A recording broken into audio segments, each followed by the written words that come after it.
को करेंगे। दादा रामगढ़ के वो पूर्व विधायक प्रत्याशी है वो आपका मैं सवाल का उत्तर देना चाहूंगा कि आज एक कहावत है ना कि अगर आपको हाईलाइटेड होना है तो अच्छा काम करने वाले व्यक्ति को गाली दीजिए, आप उसके पैरेलल में हाईलाइट हो जाएगी। तो अभी एक संकीर्ण और घृणित मानसिकता है। उनको बोलिए कि जो लोग सरकार में बैठे हैं उनकी आलोचना कीजिए, जो लोग विधायक सांसद बने हैं उनकी आलोचना कीजिए, जो लूट है भ्रष्टाचार है उस पर आलोचना कीजिए।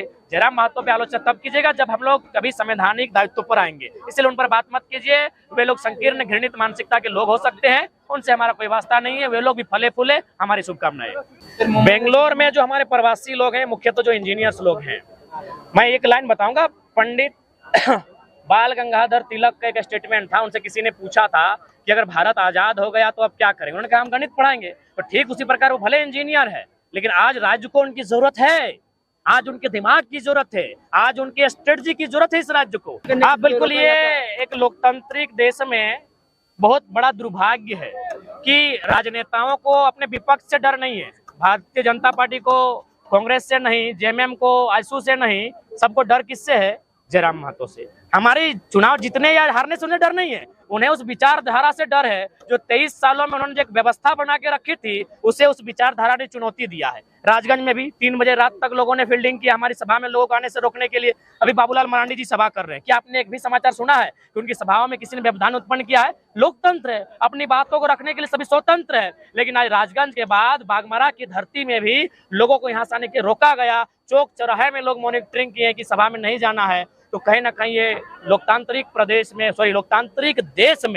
और लोकतांत्रिक प्रदेश में भी अपनी बातों को नहीं रखने देने के लिए ये रोकने की जो साजिश चली जा रही है, ये कहीं ना कहीं असंवैधानिक है। बेंगलोर में किस तरह का सभा है? बेंगलोर में जो हमारे प्रवासी लोग हैं, मुख्यतः जो इंजीनियर्स लोग हैं, मैं एक लाइन बताऊंगा। पंडित बाल गंगाधर तिलक का एक स्टेटमेंट था, उनसे किसी ने पूछा था कि अगर भारत आजाद हो गया तो अब क्या करेंगे। उन्होंने कहा हम गणित पढ़ाएंगे। तो ठीक उसी प्रकार वो भले इंजीनियर है, लेकिन आज राज्य को उनकी जरूरत है, आज उनके दिमाग की जरूरत है, आज उनके स्ट्रेटजी की जरूरत है इस राज्य को। इसलिए उन लोग से हम लोग भी कुछ गुण, कुछ रहस्य, कुछ जानकारी, कुछ स्ट्रेटजी तैयार करने उनके साथ जा रहे हैं। सर, सुनने में आता है कि बांग्लादेश के लिए भी आपको आमंत्रण किया जा रहा है, क्या सही है? हाँ, ये भी सही है, लेकिन चूंकि वो अन्य देश का मामला है, वहाँ संस्कृति का विषय है। क्योंकि बांग्लादेश संस्कृति के आधार पर ही अलग हुआ था, भले तो इसलिए वहां से भी आया था, लेकिन वहां के लिए हम लोग फिलहाल अपने राज्य में और हमारे जो राज्य के प्रवासी जहाँ है वहां भी हम लोग सभाओं को करेंगे। दादा रामगढ़ के वो पूर्व विधायक प्रत्याशी है वो आपका मैं सवाल का उत्तर देना चाहूंगा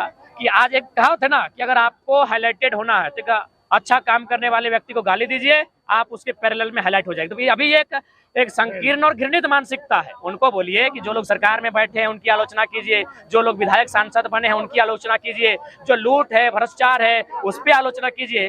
जयराम महतो पे आलोचना तब कीजिएगा जब हम लोग कभी संवैधानिक दायित्व पर आएंगे, इसलिए उन पर बात मत कीजिए। वे लोग संकीर्ण घृणित मानसिकता के लोग हो सकते हैं, उनसे हमारा कोई वास्ता नहीं है। वे लोग भी फले फूले, हमारी शुभकामनाएं। शिक्षा को लेकर एक सवाल है, दिल्ली का सरकारी स्कूल पूरा देखिए बहुत बड़ा है, लेकिन झारखंड का नेता सरकारी स्कूल छोड़ के अपना स्कूल खोल रहा है, इस पर क्या कहेंगे? देखिए, इसका सबसे बड़ा कारण है कि जो भी हमारे नेतागण हैं वो एक बहुत बड़ी पूंजी लगाते हैं चुनाव जीतने के लिए।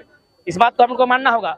जब वो एक बहुत बड़ी पूंजी लगाते हैं तो उस पूंजी को फिर से वो वापस पाना चाहेंगे, और वापस पाने के लिए उन्हें कुछ ऐसे हथकंडे अपनाने होंगे जिससे जनता का पैसा उनके पास आए। क्योंकि जनता को उन्होंने पैसा दिया है, उन्होंने जनता को पैसा दिया है, चुनाव में 500 दिया है, चाहे मुर्गा दिया है, चाहे दारू दिया है। अब उस पैसे को वापस लाने के लिए वे लोग क्या करते हैं, प्राइवेट सेक्टर को मजबूती करते हैं, ताकि जनता का पैसा प्राइवेट सेक्टर में जाएगा। गवर्नमेंट सेक्टर में जनता का पैसा नहीं जाता है, तो प्राइवेट सेक्टर में जब वो पैसा आएगा, और आप सही बात है, जितना भी प्राइवेट सेक्टर है, शिक्षण संस्थान है, चाहे वो बीएड कॉलेज है, जो भी रहे, उनमें कहीं ना कहीं जो स्थानीय जनप्रतिनिधि होते हैं, चाहे वो कोई रहे, किसी भी क्षेत्र का रहे, उनकी हिस्सेदारी होती है, या तो वे मालिक होते हैं।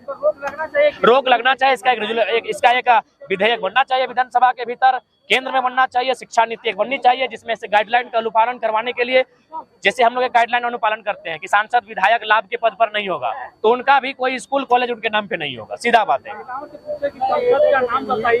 नहीं जानते। सही बात है, वे लोग आते ही नहीं है।